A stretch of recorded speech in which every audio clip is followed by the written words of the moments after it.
नमस्कार, देश न्यूज का खास कार्यक्रम प्रेस वार्ता देख रहे हैं आप और आपके साथ मैं हूं ऋषिका गुप्ता। प्रेस वार्ता में हम बात करते हैं देश दुनिया की तमाम खबरों की। वो खबरें जो पेपर में सुर्खियों में रहेंगी, यानी न्यूज़पेपर के फ्रंट पेज पर जो खबरें रहेंगी, वो खबरें जो न्यूज चैनल की आज हेडलाइंस बनने वाली है, और उसके साथ ही वो खबरें जो सोशल मीडिया पर ट्रेंड करने वाली हैं। और इसी के साथ आज प्रेस वार्ता में बात करेंगे लोकतंत्र के महापर्व के पहले चरण की वोटिंग को लेकर, क्योंकि आज देश के 21 राज्यों की 102 सीटों पर वोटिंग हो रही है। महत्वपूर्ण 102 सीटें जिन पर आज मतदान हो रहा है। शाम 6 बजे तक मतदान चलेगा। तो चलिए शुरुआत करते हैं। हमारे साथ मेहमान जुड़ चुके हैं, उनका परिचय आपसे करा देते हैं। जय Srivastava ji, editor in chief, हमारे साथ जुड़ चुके हैं, और इसी के साथ सूरज पाठक, एडिटर, हमारे साथ जुड़ चुके हैं। आप दोनों का ही बहुत स्वागत है। और जय जी, सबसे पहले आप ही के पास में आना चाहूंगी और चाहूंगी कि आप दर्शकों का उन तमाम खबरों पर ध्यान केंद्रित करें जो फिलहाल दुनिया में सुर्खियों में बनी हुई है। देखिए, आज एक खबर जो पूरे देश और दुनिया में प्रकाशित किया गया है प्रमुखता से, उसमें यूएन की खबर है कि भारत के पक्ष में माहौल बन चुका है कि अब वो वीटो पावर हासिल करने के लिए जो यूएन सुरक्षा परिषद है उसके स्थायी समिति के जो सदस्य है वो बनने के ओर अग्रसर हुए हैं। मैं बताना चाहूंगा कि ये एक ऐसा पंचायत है जो दुनिया के सबसे ज्यादा पावरफुल पंचायत है, और इसमें हर कोई शामिल होना उनके अंतिम इच्छा होती है कि हमारे देश जो है वो यूएन का हिस्सा बने, उसमें स्थायी सदस्य बने और भारत को जो है ये वीटो पावर मिले।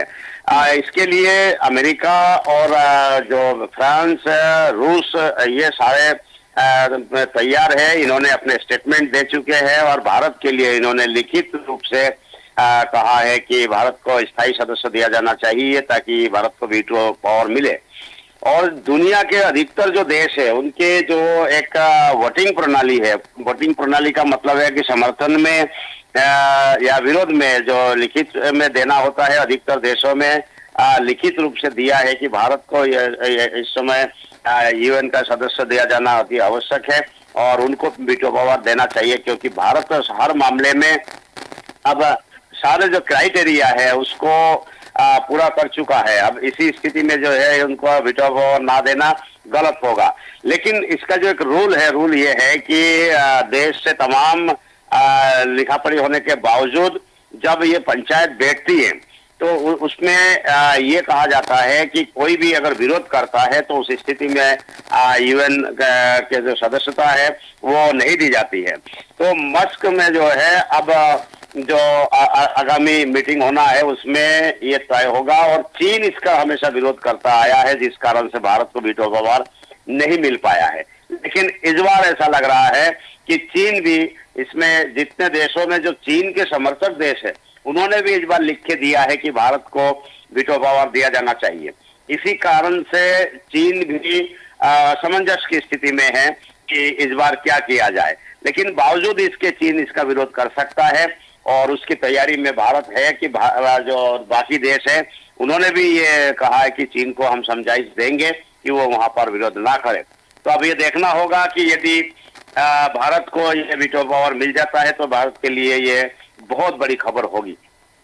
दूसरा जो इंटरनेशनल खबर है वो ये है कि जो खालिस्तानी है भारत में जो है, कई बार ये देखा गया है कि भारत की आर्थिक स्थिति को डगमगाने में जो सुरक्षा व्यवस्था है वो बहुत महत्वपूर्ण जो है भूमिका निभाता है, क्योंकि जो सुरक्षा व्यवस्था है उस व्यवस्था के चलते आपने देखा होगा सबने कि जो कश्मीर है, कश्मीर में आतंकवाद पनपा और विदेशों से जो है काफी बड़े पैमाने पे हथियार, ड्रग्स सब सप्लाई करके भारत को नुकसान पहुंचाने की कोशिश पाकिस्तान से लेके अन्य जो दुश्मन देश है वो करता आया है। लेकिन इस बार उल्टा है कि जैसे ही कश्मीर में भारत सरकार के द्वारा जिस प्रकार से शक्ति बरती गई और जो अधिकतर जो आईएसआईएस के जो सदस्य हैं उनको मार गिराया है और जिस प्रकार से उनमें खलबली है, उससे कई वर्षों से जो है जब ये देखा जा रहा था कि वहाँ बिल्कुल शांति बनी हुई है। ऐसी स्थिति में जो आतंकी है वो अब कश्मीर को छोड़ के ये पंजाब के रास्ते जो है हथियारों को पहुंचाना चालू किया है, ड्रग्स पहुंचाना चालू किया है। और ये अब आईएसआईएस के बजाय खालिस्तानियों के कंधे पे बंदूक रख के भारत विरोधी गतिविधियों को अंजाम दिया जा रहा है। ये भी खबर को जो है प्रमुखता से प्रकाशित किया गया है। हाल ही में जिस प्रकार से भारत में अशांति फैलाने के लिए कश्मीर के बाद, माओवाद के बाद, जब जो नक्सलाइट लोग हैं उन लोगों को जरिया बनाकर भारत में जो विदेशी जो हमारा दुश्मन है वो हमेशा यहाँ अशांति फैलाते चले आए थे। लेकिन जब माओवाद की लगभग खत्म कर दिया गया है, आईएसआईएस पर जो है बहुत कुछ अंकुश लगा दिया गया है। ऐसे स्थिति में हाल ही में जो छत्तीसगढ़ से खबर मिली है कि पहले 29 बाद में और नक्सलाइटों को मार गिरा है। ऐसे स्थिति में शायद नक्सलवाद जो है वो भी खत्म होने की स्थिति में अब आ चुका है, क्योंकि बड़े पैमाने पे जब इनकी हत्या हुई है इससे नक्सलाइटों में काफी घबराहट है। कुल मिला के जो है इसमें नक्सलवाद को भी खत्म होने की स्थिति में है। ऐसे में फिर से खालिस्तानी उन्हें जब सिर उठाया तो इस पर भी ध्यान देना जरूरी है। एक समय था जब खालिस्तानी हिंदुस्तान के लिए बहुत बड़ा सरदर्द था, लेकिन उसे भी सरकार ने उस समय सॉर्ट आउट किया था। लेकिन उसके बाद लगभग 35 साल बाद फिर से जो है खालिस्तानी यहाँ पर सिर उठा रहे हैं और जो विदेशी ताकतें हैं जो भारत के भीतर अशांति फैलाना चाहता है वो इस बार पंजाब को हथियार बनाया है कि पंजाब के रास्ते खालिस्तानियों के माध्यम से, क्योंकि खालिस्तानियों में अधिकतर पंजाबी सदस्य है, इनको माध्यम बनाकर यहाँ अशांति फैलाने की कोशिश कर रहे हैं। तो ये कुछ आतंकी पकड़े गए हैं, उनसे ये जानकारी मिली है। तो ये खबर भी आज जो है प्रमुखता से प्रकाशित किया गया है।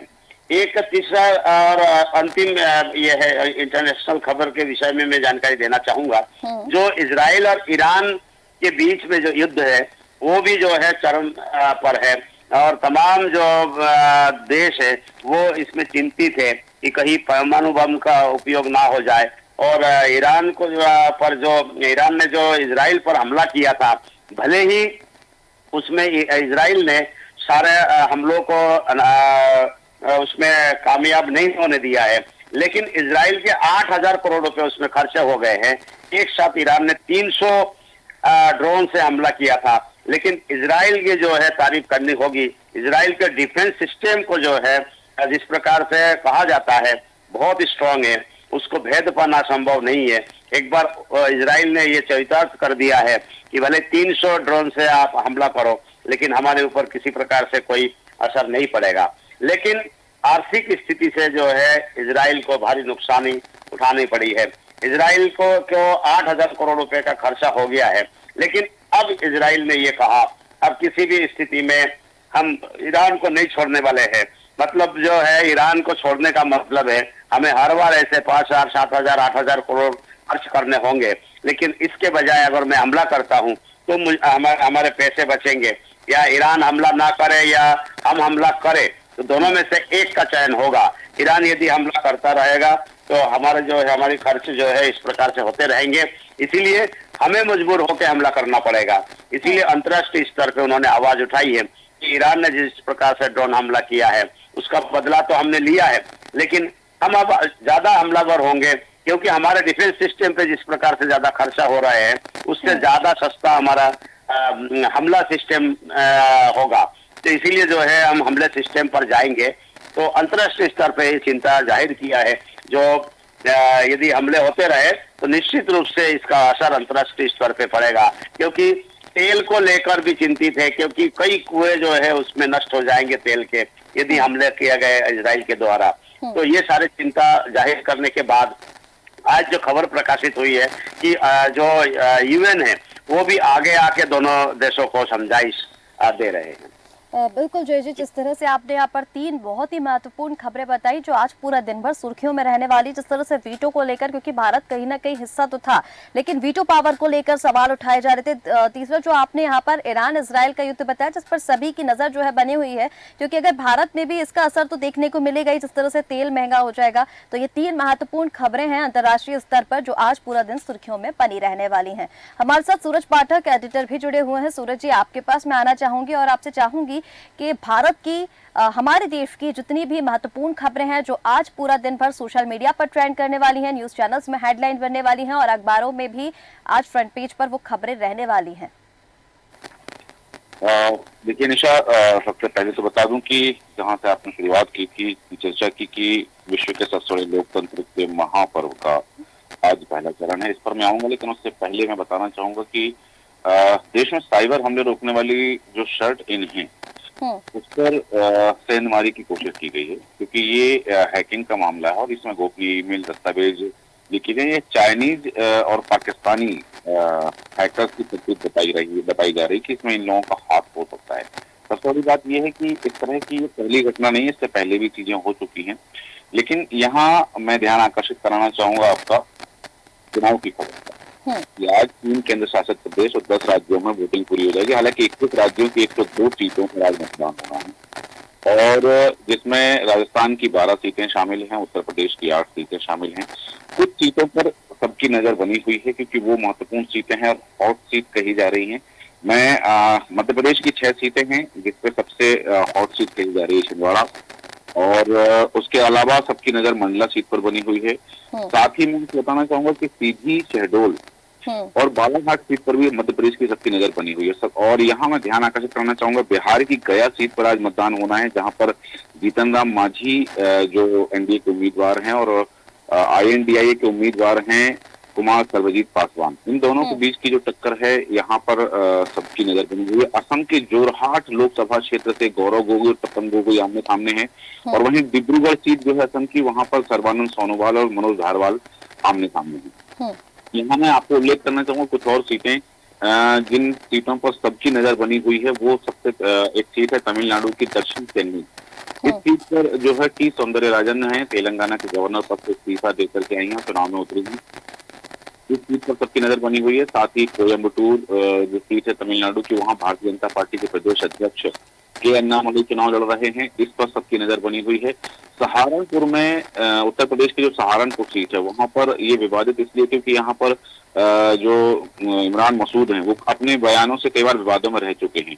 तो इमरान मसूद की सीट पर सबकी नजर बनी हुई है। आपको बता दूं कि पहले चरण का आज मतदान होना है। 21 राज्यों के 102 सीटों पर वोट पड़ेंगे और 2019 के लिए हम बात करें तो इन 102 सीटों पर 69.09% मतदान रहा है और एनडीए ने 49 और विपक्षी गठबंधन ने 45 सीटें जीती थी इन 102 सीटों में से। दूसरी तरफ 36 सीटों पर भारतीय जनता पार्टी के और कांग्रेस की लड़ाई थी। लेकिन यहाँ एक बात देखा जा रहा है कि इस बार जो विपक्षी गठबंधन है, इंडिया अलायंस है, उन कुछ सीटें ऐसी हैं क्योंकि इन 102 सीटों में तो सीधी टक्कर है भारतीय जनता पार्टी और कांग्रेस की, लेकिन कहीं कहीं त्रिकोणीय मुकाबला हो। त्रिकोणीय मुकाबले में जो विपक्षी गठबंधन है उन्हें अपनों के सामने ही, क्योंकि जिन दलों से उनका गठबंधन था उन दलों ने ही अपने प्रत्याशी वहां पर उतार दिए हैं। तो विपक्षी गठबंधन को ये भी देखा जा रहा है कि उनका मुकाबला उनके अपनों से ही है। यहाँ एक बात जो बताना चाहूंगा कि पहले चरण की जो 14 सीटों की जिनको हम जिक्र कर रहे हैं उसमें विपक्षी गठबंधन के सहयोगी दल एक दूसरे के खिलाफ ही लड़ रहे हैं और इसमें 3 सीटें पश्चिम बंगाल की हैं, जिन 3 की और 3 सीटें असम की हैं, जहां टीएमसी और आम आदमी पार्टी के उम्मीदवार आमने सामने हैं। लक्षद्वीप में कांग्रेस के जो मौजूदा एनसीपी के सांसद हैं उनके खिलाफ मोर्चाबंदी की जा रही है। हालांकि 80 से अधिक सीटें उत्तर प्रदेश में हैं और 80 से अधिक सीटें जो हैं उत्तर प्रदेश की सीटें मिलाकर के वहां पर मायावती के नेतृत्व वाली बसपा अकेले ताल ठोक रही है, जिसमें 39 सीटें तमिलनाडु की और 5 सीटें ऐसी हैं जहां भारतीय जनता पार्टी को कांग्रेस और दूसरे दलों के नेता जो है टक्कर दे रहे हैं। यहाँ एक बात और बताना चाहूंगा कि इन 102 सीटों में जैसे कुछ सीटों का मैंने नाम लिया है, मध्य प्रदेश की 6 सीटें हैं, छिंदवाड़ा, बालाघाट, जबलपुर और मंडला, सीधी, शहडोल। इन सीटों पर तो सबकी नजर बनी हुई है क्योंकि यहाँ जैसा उल्लेख किया कि भारतीय जनता पार्टी केवल एक सीट से पिछले बार चूक गई थी क्लीन स्वीप करने से मध्य प्रदेश में, और उस एक सीट छिंदवाड़ा को लेकर के भारतीय जनता पार्टी का फोकस है कि वो सीट आना चाहिए। दूसरी मैं बात करूं कि महाराष्ट्र के की जो सीट है नागपुर, तो वहां पर नितिन गडकरी चुनाव लड़ रहे हैं, उनके सामने विकास ठाकरे हैं, और नितिन गडकरी की सीट को लेकर के भी कयास लगाए जा रहे हैं और सब इसमें जानना चाह रहे हैं कि इस सीट पर क्या होगा। मैं बता दूं कि शाम 6 बजे तक कुछ सीटों पर मतदान होना है, और कुछ सीटों पर 3 बजे के बाद मतदान रोक दिया जाएगा। जैसे बालाघाट की कुछ सीटें हैं जहां पर 3 बजे के बाद मतदान रोक दिया जाएगा। यहाँ ये सबसे महत्वपूर्ण है कि जैसे कुछ नाम मैंने गिनाए हैं कि इन नामों वाली जो सीटें हैं, इन सीटों पर बनी सबकी नजर है। और राजस्थान की तीनों सीट जो है, यहाँ पर शुभकरण चौधरी के सामने विजेंद्र ओला मैदान में ताल ठोक रहे हैं, और राजस्थान की बीकानेर सीट पर अर्जुन राम मेघवाल और गोविंद राम मेघवाल, ये दोनों आमने सामने हैं। तो अर्जुन राम मेघवाल क्योंकि बड़ा नाम है, बड़े नेता कहे जाते हैं, इसलिए उस सीट पर भी सबकी नजर बनी हुई है। दूसरे बात करें राजस्थान की नागौर सीट जो है, वहां पर ज्योति मिर्धा और हनुमान बेनीवाल के बीच में टक्कर है। यहाँ भी ये देखना होगा कि कितने प्रतिशत मतदान होता है, और मतदान के प्रतिशत पर बहुत सारी चीजें डिपेंड करती हैं कि मतदान का प्रतिशत क्या रहता है, क्योंकि कई बार मतदान के प्रतिशत से ही हार जीत का आंकलन लगा लिया जाता है। दूसरी एक और सीट, जैसा मैंने चेन्नई साउथ की बात की है कि जहाँ तिमिरिसाई सुंदरराजन जो है, टी सुंदरराजन है, उन की सीट को लेकर के भी तमाम तरह के कयास लगाए जा रहे हैं। एक और बताना चाहूंगा कि तमिलनाडु की तिरुप्पुर जो सीट है, वहां पर एपी मुरुगनंदम और सुब्रमण्यम के बीच में लड़ाई चल रही है, और इस लड़ाई का फायदा देखा जा रहा है कि कहीं ऐसा ना हो कि कोई तीसरा इसमें बाजी मार जाए। हालांकि बाजी मारने की इसलिए बात कही जा रही है क्योंकि वहां पर त्रिकोणीय संघर्ष की बात कही जा रही है। दूसरी बात कि विरुद्धनगर जो है, वहां पर उस सीट तमिलनाडु की विरुद्धनगर सीट पर भी सबकी नजर बनी हुई है। यहाँ एक जरूर बात करना चाहूंगा कि त्रिपुरा की जो त्रिपुरा वेस्ट सीट है, वहाँ विप्लव कुमार इन दोनों के बीच की टक्कर है, और इस सीट पर भी सबकी नजर बनी हुई है। और एक और बात बताना चाहूंगा कि उत्तर प्रदेश की बिजनौर सीट से मलूक नगर दीपक सैनी, इनके बीच का मुकाबला भी रोचक हो चला है। इस सीट पर जिस तरह से बयानबाजी हुई है, वो उस बयानबाजी को लेकर के भी इस सीट पर जो मुकाबला है रोचक हो गया है। ठीक है सूरज जी, यानी जिस तरह से आप बता रहे हैं यहाँ पर 102 सीटें, जिस तरह से आपने बताया, क्योंकि मध्य प्रदेश की जैसे छिंदवाड़ा आपने बताया कि हॉट सीट है, यहाँ पर भारतीय जनता पार्टी चाहती है कि ये सीट उस उनके पाले में जाए। तो जिस तरह से यहाँ पर 102 सीटों का हम मुकाबला देख रहे हैं, कहीं त्रिकोणीय मुकाबला है तो कहीं सीधा भाजपा और कांग्रेस के बीच मुकाबला है, तो बड़ा ही दिलचस्प आज ये पूरी 102 सीटों का जो मतदान है वो होने वाला है। और चलिए, हमारे साथ यूपी से रेजिडेंट एडिटर आनंद श्रीवास्तव जी भी जुड़े हुए हैं। आनंद जी, आपके पास मैं आना चाहूंगी, क्योंकि जिस तरह से हम बात कर रहे हैं लोकतंत्र का महापर्व के पहले चरण के आज मतदान हो रहे हैं 102 सीटों पर। उत्तर प्रदेश की अगर मैं बात करूं यहाँ पर, तो उत्तर प्रदेश में 8 सीटों पर मतदान होने हैं। क्या कुछ स्थिति आनंद जी वहां पर देखते हैं आप, इन 8 सीटों की स्थिति फिलहाल वर्तमान में क्या है?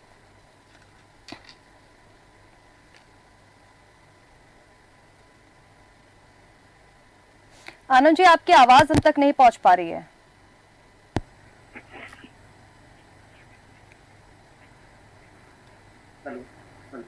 हाँ जी आनंद जी, बोलिए।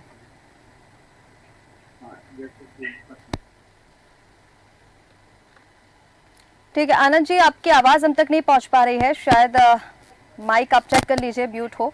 मैं जय श्रीवास्तव जी हमारे साथ जुड़े हुए हैं, उनके पास वापस आना चाहूंगी। जय जी, जिस तरह से अभी सूरज जी ने बताया 102 सीटों पर, बहुत सारी सीटें ऐसी हैं 102 सीटों में जहां पर जो मुकाबला है वो बड़ा ही दिलचस्प होने वाला है। जैसे बार बार हम बता रहे हैं, मध्य प्रदेश की जो कुछ सीटें हैं, शहडोल हो गया, छिंदवाड़ा हो गया, तो ये वो हॉट सीटें हैं जहां पर दिलचस्प मुकाबला होने वाला है।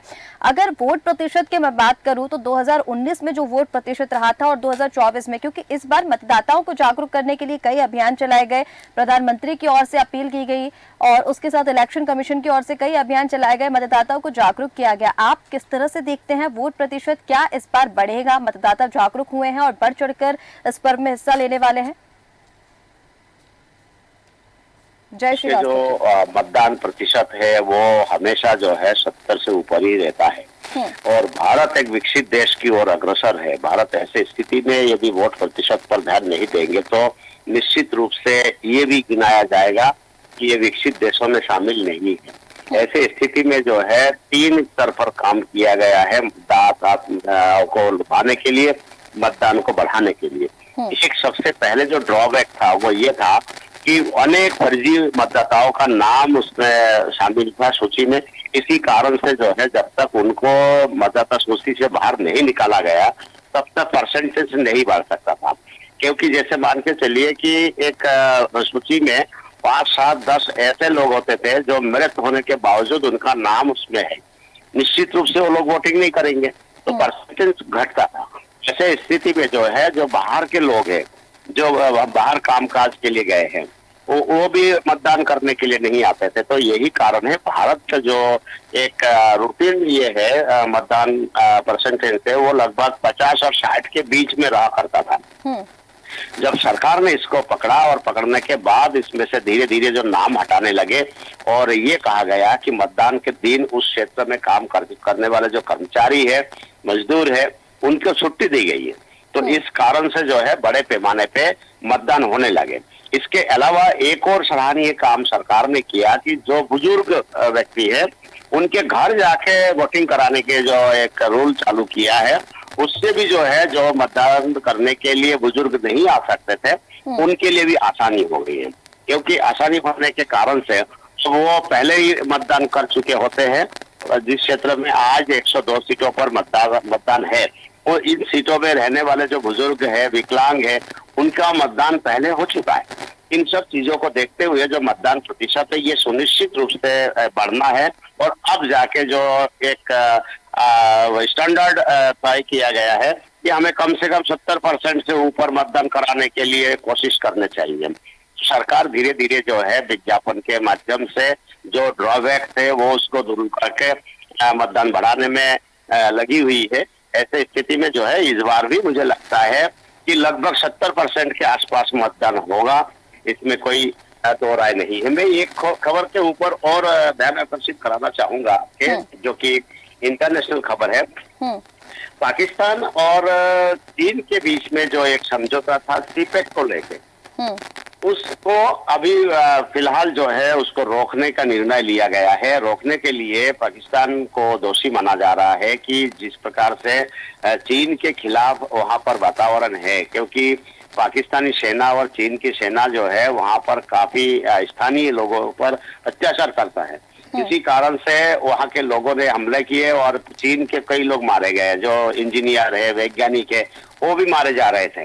तो इसको लेकर पाकिस्तान ने एक चीन को ये किया कि भाई इसकी सुरक्षा की जवाबदारी भी आपकी है।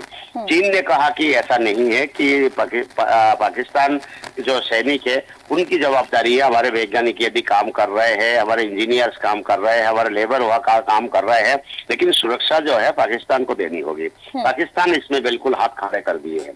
इसी कारण से सीपेक का जो बड़ा प्रोजेक्ट है, जो उनका ड्रीम प्रोजेक्ट था चीन का, उसको उन्होंने अभी ड्रॉप किया है। ड्रॉप करके उन्होंने अफगानिस्तान पर डोरे डालना शुरू किया है।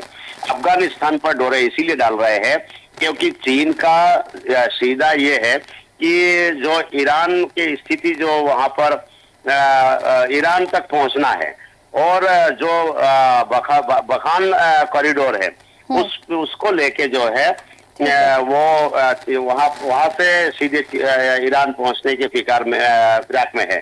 तो अभी पाकिस्तान को ड्रॉप करके जब अफगानिस्तान पर बात चल रही है, अफगानिस्तान से बात हो रही है, ऐसी स्थिति में जो बखान कॉरिडोर में छोटा सा एक गलियारा है जिसको कॉरिडोर बना के सीधे वो ईरान तक पहुंच सकते हैं।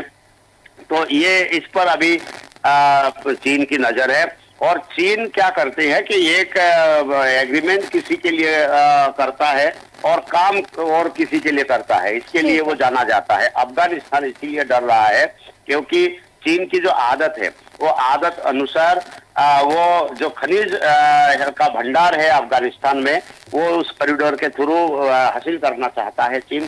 तो ये अफगानिस्तान के जो है आपत्ति है कि आप जिस काम के लिए है आओगे उसी काम तक यदि सीमित रहोगे तो बात बन सकती है।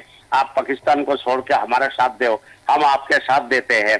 तो कुल मिला के ये जो निर्णय है, ऐसी स्थिति में पाकिस्तान को भारी नुकसान उठाना पड़ेगा ये खबर आज अखबारों में देखिए जय श्रीवास्तव जी, जिस तरह से आपने बताया कि पाकिस्तान को इस निर्णय से भारी नुकसान तो उठाना ही पड़ेगा, और जो मतदान को लेकर आपने बताया कि हमारे भारत में 70% से ज्यादा मतदान हमेशा ही होता है, और बहुत खूबसूरत तस्वीरें हम जो है वो सुबह से ही देख रहे हैं। जिस तरह से लोग जो है वो सुबह 7 बजे से कतारों में खड़े हुए हैं, घर से निकलकर मतदान के लिए जा रहे हैं, और जो नारा पहले दिया जाता था, पहले मतदान फिर जलपान, वो यहाँ पर साकार होता हुआ दिख रहा है। सूरज जी के पास मैं आऊंगी, एक छोटी सी टिप्पणी सूरज जी इसी पर आपकी चाहूंगी, क्योंकि ईवीएम को लेकर जिस तरह से हम पहले सवाल उठते देख रहे थे, हालांकि इसको लेकर सुनवाई भी हुई, बैलेट पेपर को लेकर भी बात सामने आई, वीवीपैट को लेकर भी बात सामने आई, लेकिन उसके बाद भी अब ईवीएम ही जो है वो हाई प्रोफाइल नेताओं की किस्मत का फैसला यहाँ पर करने जा रही है।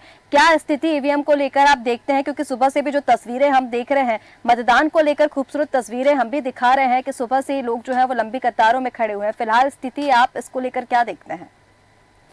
देखिए ऋषिका, स्वाभाविक बात है कि जिस तरह से चुनाव आयोग के द्वारा जो प्रचार किया गया, जो अभियान चलाया गया है, उस अभियान में कहीं ना कहीं सफलता मिलती दिखाई दे रही है। जैसे कि हमारे एडिटर इन चीफ जय श्रीवास्तव जी ने कहा कि टारगेट है 70+, 70% से ज्यादा मतदान होना चाहिए। उसके लिए तमाम कवायदें की गई हैं, कहीं पिंक बूथ बनाए गए हैं, और बूथ पर तमाम तरह की सुविधाओं की बात कही गई, कोई परेशानी ना हो। जैसा कि जो प्रयोग किया गया कि जो बुजुर्ग हैं और दिव्यांग मतदाता हैं, उनका पहले ही मतदान करा लिया गया है। दूसरी तरफ मैं ये जरूर बताना चाहूंगा कि आज दिन 2 सीटों पर मतदान होना है और प्रारंभ हो चुका है। उन तमाम सीटों पर जिन बूथों का निर्माण किया गया है, क्योंकि इस बार ये तय किया गया है कि 1200 का एवरेज रखा गया कि एक बूथ पर 1200 से ज्यादा मतदाता नहीं होना चाहिए। और हालांकि मध्य प्रदेश की कुछ बूथ हैं जो अपवाद हैं कि जहां 1500 तक मतदाता हैं। हालांकि एक कोशिश की जा रही है कि जब उन बूथों पर मतदान होगा दूसरे और तीसरे चरण में, तो वहां और बूथ की संख्या बढ़ाई जा सकती है। लेकिन यहाँ ये जरूर है कि जहां एक तरफ चुनाव आयोग ने एक अभियान चलाया, दूसरी तरफ अब जनता भी जो आम मतदाता है, क्योंकि पहले मतदान दिवस जो होता था, वोटिंग डे होता था, कई लोगों के लिए छुट्टी का दिन होता था, और वो इसको छुट्टी का दिन समझ करके अपने दूसरे कार्य में निपटाते थे, घूमने फिरने जाना, पिकनिक मनाने जाना। लेकिन यहाँ अब जनता में भी एक जागरूकता है, आम मतदाता भी जागरूक हो चुका है, अपने मत के अधिकार का प्रयोग करने का उन्हें वो समझ में आ चुका है कि यदि वो वोट डालेंगे तो उनके एक वोट से सरकार बन सकती है, और सरकार बिल्कुल सूरज पाठक जी, यहाँ आपने बहुत अच्छी बात एक कही है कि मतदाता जो है वो जागरूक हो गया है, और लगातार जागरूकता के चलते जो हम सुबह से तस्वीरें दिखा रहे हैं, जो हमारे सामने तस्वीरें आ रही हैं, हम देखें कि सुबह से ही 7 बजे से, क्योंकि वोटिंग शुरू हुई, शाम 6 बजे तक वोटिंग चलनी है, जहां सुबह से ही लंबी कतारें लगी हुई हैं, महिलाएं, बुजुर्ग, बच्चे सभी जो है वो मतदान की कतार में खड़े हुए हैं। फर्स्ट टाइम वोटर्स भी है जो वो भी देखने को मिल रहे हैं। फिलहाल आप दोनों का ही हमारे साथ जुड़ने के लिए बहुत शुक्रिया।